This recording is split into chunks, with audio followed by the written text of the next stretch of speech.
नमस्कार, मैं रीमा प्रसाद।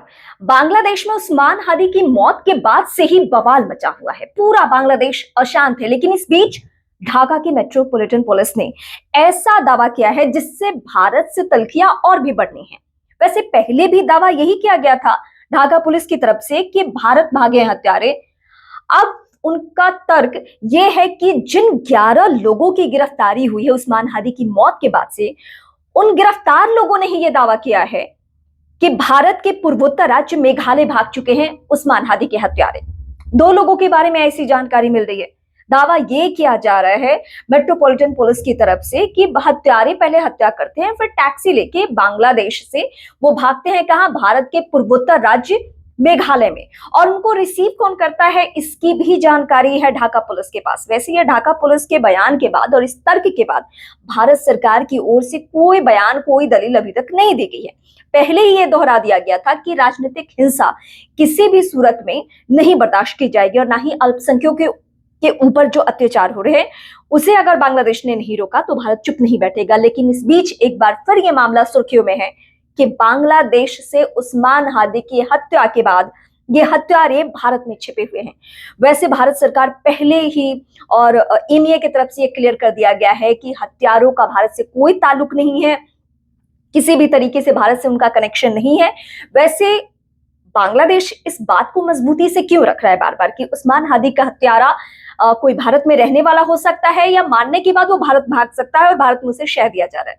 वैसे जब बांग्लादेश की पुलिस, ढाका पुलिस से ये पूछा गया कि फिलहाल उनके प्रत्यर्पण को लेकर क्या कोई कदम आप उठा रहे हैं, तो उन्होंने कहा कि हाँ, हम सुरक्षा एजेंसियों, पुलिस सबके संपर्क में है और हम कोशिश कर रहे हैं कि जो पूर्वोत्तर के राज्य मेघालय में भागे हैं वो वापस बांग्लादेश लौट सके, उनको लाया जा सके। उनकी गिरफ्तारी के बाद सीधे सीधे पूछताछ के जरिए ये पता किया जा सके कि उस्मान हादी की हत्या के पीछे क्या मकसद है, किस मकसद के तहत चुनावी देश बांग्लादेश में इतनी बड़ी हत्या हुई है। वैसे उस्मान हादी के बारे में मैं पहले भी अपने वीडियोस के जरिए आपको बता चुकी हूं कि वो कौन है, लेकिन फिर से एक बार अगर आप मेरे नए दर्शक हैं तो सुन लीजिए। उस्मान हादी वो चेहरा है जिसके जरिए बांग्लादेश में तख्ता पलट हुआ, यानी शेख हसीना सत्ता की कुर्सी से बेदखल हो गई और उन्हें बांग्लादेश छोड़ना पड़ा और वो फिलहाल भारत में शरण लिए हुए हैं।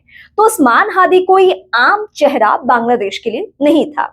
मौजूदा चुनाव जो फरवरी महीने में होना है उसमें भी उसकी अहम भूमिका थी और 12 तारीख को एक कार्यक्रम के दौरान, एक चुनावी सम्मेलन के दौरान ही अज्ञात हमलावरों ने उस पर वार किया, उसे गोली मारी और उसकी जान चली गई। हालांकि पहले बांग्लादेश की सरकार ने उसे सिंगापुर भेजा जहां उसका बेहतर इलाज हो सके, लेकिन वहां भी उसकी जान नहीं बची और उसकी जान चली गई। उसके बाद से ही पूरा बांग्लादेश अशांत है। टारगेट किया जा रहा है हिंदुओं को, अल्पसंख्यकों को, इसलिए क्योंकि बांग्लादेश की पुलिस, वहां की यूनुस सरकार बहुत गहरे तौर पर वहां की आबादी में, जहां मुस्लिमों की आबादी ज्यादा है, 90% से ज्यादा जहां की आबादी मुस्लिमों की है, उनके जहन में इस बात को भरा जा रहा है कि जो हमलावर थे वो या तो भारत के रहने वाले थे या भारत सरकार ने फिलहाल उन्हें शरण दिया है।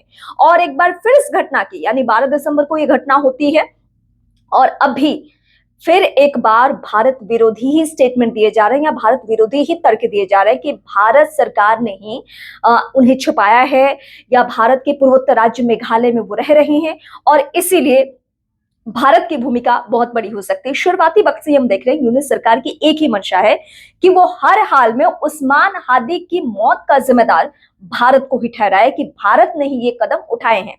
वैसे उस्मान हादी का रुख मौजूदा वक्त में क्या था वो भी स्पष्ट हो जाएगा।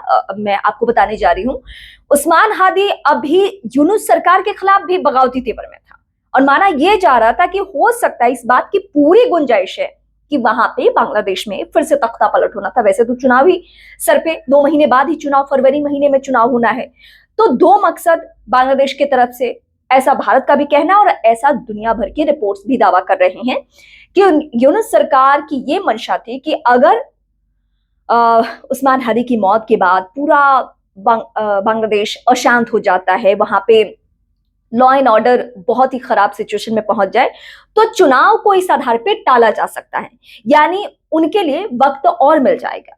वो सत्ता की कुर्सी पर और भी कुछ दिन काबिज रहेंगे, क्योंकि चुनावों के बाद का बांग्लादेश का क्या रुख रहने वाला है, क्या वो यूनूस सरकार को रिपीट करेंगे या फिर कोई और नया चेहरा, जैसे कि एक और खालिदा जिया के बेटे का आगमन हो चुका है, 17 सालों बाद वो देश वापस लौट चुके हैं, वतन वापसी उनकी हो चुकी है और वो बांग्लादेश को लेकर एक ख्वाब दिखा रहे कि आई हैव अ प्लान।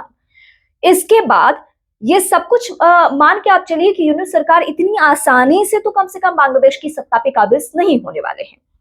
तो इस बीच कोशिश ये थी कि उस्मान हादी की मौत के बाद माहौल ऐसा बनाया जाएगा जिससे कि पूरा बांग्लादेश अशांत हो और कुर्सी के लिए और भी वक्त मिल जाए, चुनाव को टाला जाए। और इसका पूरा दोष हम पूरा आरोप मर देंगे किस पे? भारत पे। भारत पे आरोप इसलिए मर देंगे क्योंकि शेख हसीना अभी भी वहीं मौजूद है और शेख हसीना के तख्ता पलट में सबसे प्रमुख चेहरा में से एक उस्मान हादी का चेहरा था। इंकलाब मंच का संयोजक उस्मान हादी और वो विरोधी शेख हसीना का। और इसलिए अगर हम शेख हसीना के नाम पर ये एंगल सामने लाते हैं तो शायद लोग यकीन भी कर लेंगे। और अभी भी मैं आपको बताती हूँ दावे के साथ कि बांग्लादेश के कुछ परसेंट लोगों के जहन में बात बहुत गहरे तौर पर है कि बांग्लादेश में जो अशांत माहौल है या फिर उस्मान हादी की जो हत्या हुई है उसके पीछे भारत का ही हाथ है। वहां के लोग ऐसा मान रहे हैं, बांग्लादेश के लोग ऐसा मान रहे हैं और इसीलिए वहां उपद्रव की स्थिति ज्यादा है। लेकिन भारत सरकार ने अपना रुख स्पष्ट कर दिया है बहुत सारे मसलों को लेकर। एक तो हिंदुओं के खिलाफ अगर अत्याचार नहीं रुकता है तो भारत सरकार अब चुपचाप बैठ के तमाशा नहीं देखने वाली है। दूसरी बात, शेख हसीना का प्रत्यर्पण किसी भी सूरत में नहीं होगा। वो शरणार्थी हैं भारत के लिए और शरणार्थियों के लिए भारत हमेशा खुले दिल से उनका स्वागत करता है और उनके लिए चाहे जिस स्तर की लड़ाई लड़नी पड़े, जो भी सिचुएशन आए, भारत सरकार कभी भी पीछे अपने कदम नहीं हटाता है। ये भारत का इतिहास कहता है और जो भारत की सभ्यता संस्कृति रही है उसके मुताबिक शरणार्थियों को लेकर भारत हमेशा अग्रेसिव रहा है, यानी किसी भी सूरत में शेख हसीना को नहीं लौटाया जाएगा। लेकिन इसके पीछे मकसद क्या है ढाका पुलिस या वहां की यूनूस सरकार का कि भारत के ऊपर हत्या का आरोप मढ़े या ये कहें बार बार स्टैब्लिश इसको करें कि भारत में ही छिपे हुए हैं उस्मान हादी के हत्यारे। ये सारी बात कह के बांग्लादेश क्या साबित करना चाहता है ये मैं बार बार वीडियोस के जरिए आपको बता चुकी हूं और एक बार फिर से यही सिचुएशन पनप रहा है बांग्लादेश में। और फिलहाल भारत की तरफ से अभी कोई दलील इसको लेकर नहीं दी गई है। ढाका पुलिस दावा यह करे कि मेघालय में अपराधी छुपे हुए हैं और उनके प्रत्यार्पण को लेकर, उनकी गिरफ्तारी को लेकर हम लगातार कोशिश कर रहे हैं। इस बीच क्या आपको भी लगता है कि भारत का इसमें कोई हाथ है? उस्मान हादी की हत्या से लेकर उसके हत्यारों को शरण देने या उनको छिपाने या उनके ऊपर रहम करने की कोई भूमिका भारत की हो सकती है? अगर आपके जहन में कोई भी इससे जुड़ा हुआ सवाल हो तो आप बेहिचक कमेंट करके बता सकते हैं।